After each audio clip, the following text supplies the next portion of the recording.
望むまま俺の選んだ方法でお前たちの意志に関係なく必ずヴァンピールを救ってやる。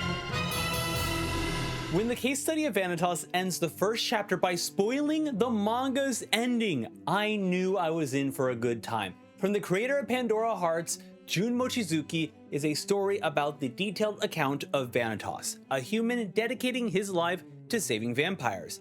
A story narrated by Noe, the vampire who killed Vanitas. I was recommended this by Shido from the community. It was a reward for being randomly selected by commenting in my Kagurabachi Part 1 review. But in reality, this ended up being a reward for me as well. If you'd like me to read one of your recommendations, make sure to watch my viewer recommendation video, and I'll put a link in the description on how you could submit yours. I read up to the most recent chapter, which is 68 at the time of this video, and watched a couple of episodes from the anime.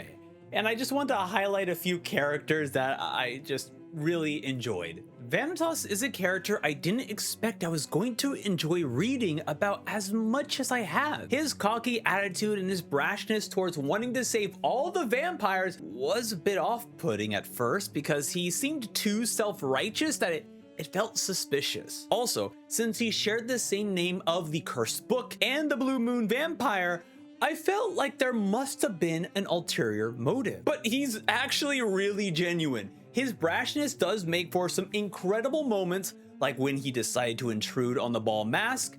It created such a chaotic scene, allowing us to really see Vanitas thrive in his element. And although I didn't like how aggressive he was towards Jean, as we began to learn more about her, I really grown to love their relationship. Jean being this character who felt like her only worth was to be a tool. But thanks to Vanitas, she's realizing her true worth and is becoming more comfortable with just letting herself be free. At the same time, through Jean, Vanitas begins to develop actual feelings of love, leading to an hilarious moment where he begins to explain to Roland and Olivier that Jean has cursed him because he cannot stop thinking about her. His chest feels heavy.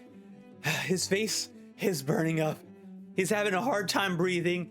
It's such a humanizing moment for Vanitas, who, funnily enough, despite being the main human of this manga, is the one that acts the most non-human. It's crazy. We don't learn much about Vanitas as a person. He has threatened Noe to never biting him because Noe has the ability to read people's memories through their blood. And Vanitas just doesn't speak at all about his past. In fact, the only reason we got a bit of Vanitas's backstory is through his adopted brother, Mikhail, who used Vanitas's backstory as a way to make Noe feel like a stranger to Vanitas. And what we learn about Vanitas and Mikhail's backstory is that they were raised by the Blue Moon Vampire Vanitas after rescuing them from being experimented on. For someone who was hated by the Crimson Vampire, we see Luna as this incredibly kind and gentle person. However, we learn nothing about why they created the Book of Vanitas, or even what really happened between them and the Queen of the Crimson Vampires, Faustina. Lots of cool mysteries that I am so excited to learn about. Noe is a character I absolutely love since page 1. His excitement for wanting to see Paris for the first time was adorable. His admiration for his teacher is so endearing, if it wasn't for the fact that his teacher is extremely toxic. AKA Saint Germain considers Luna as a creature and wants Noe to investigate the truth behind the Book of Vanitas. Saint Germain is not a good guy, but for most of this manga, Noe has looked up to him. It was already so heartbreaking to see the amusement park arc where Mikhail was able to set up this elaborate plan that had Vanitas and Noe fighting to the death. It almost felt like this manga was going to end because I just didn't know how this situation would resolve itself. And luckily, the fight did end with no one dying, but to have the reveal of Saint Germain being behind this all, is scary to think about. Noe had declared in chapter 1 that he was the one to kill Vanitas. Is Noe killing Vanitas at the will of Saint Germain? It is clear that Noe was shocked seeing Saint Germain there at the amusement park, but he hasn't actually sat with it to be like, that shit was messed up. Am I right, guys? Like, that hasn't happened yet. Oh my god. Okay, I'm getting a sidetrack talking about Saint Germain because he is such a mysterious and compelling character that he clearly feels like final villain at the end of this manga. But funnily enough, despite Noe being raised by him, Noe is incredibly kind and willing to put his life on the line to save someone. Learning how much Noe cared about Luis and Domi has also just been wonderful.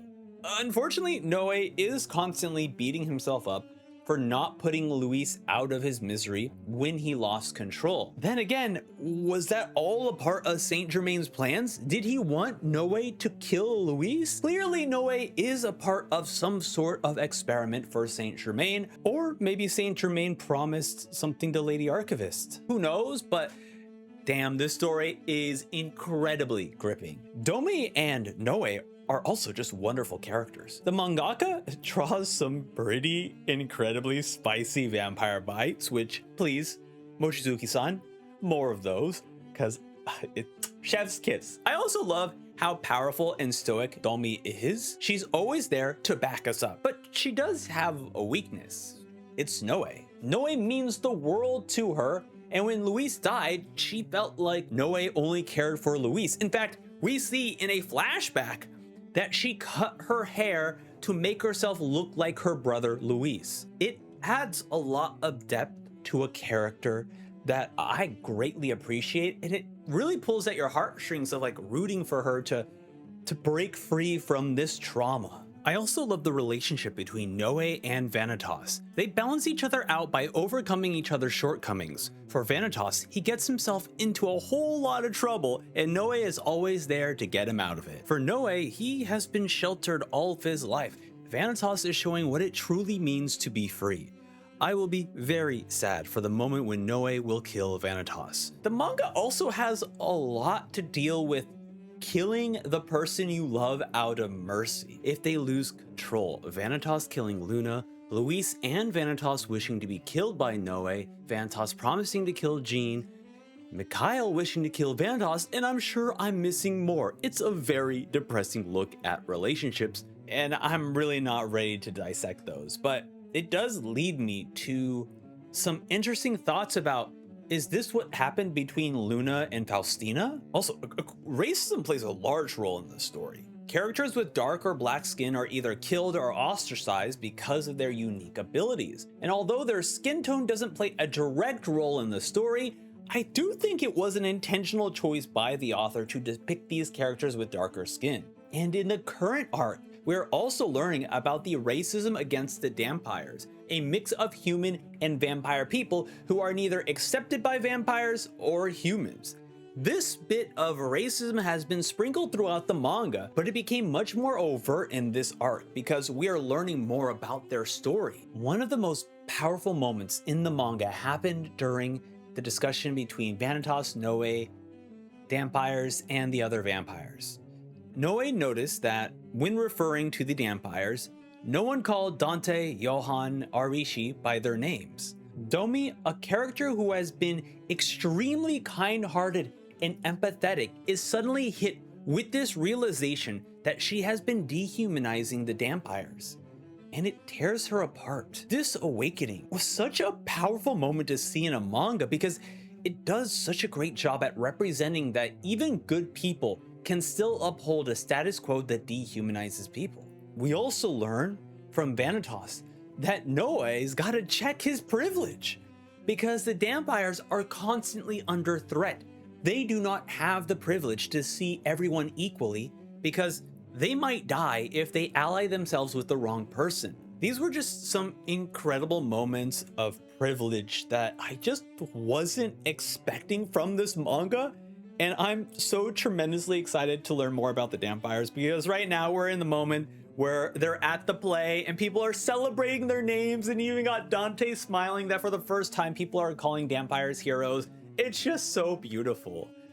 And also, to see non-binary representation with Luna and lesbian representation with Veronica and Lady Archivist, although I personally don't feel like the mangaka needs to justify the existence of these characters' identities, because that same justification doesn't apply to hetero characters, I did love that all three characters are some of the most powerful in the series, which that's pretty badass.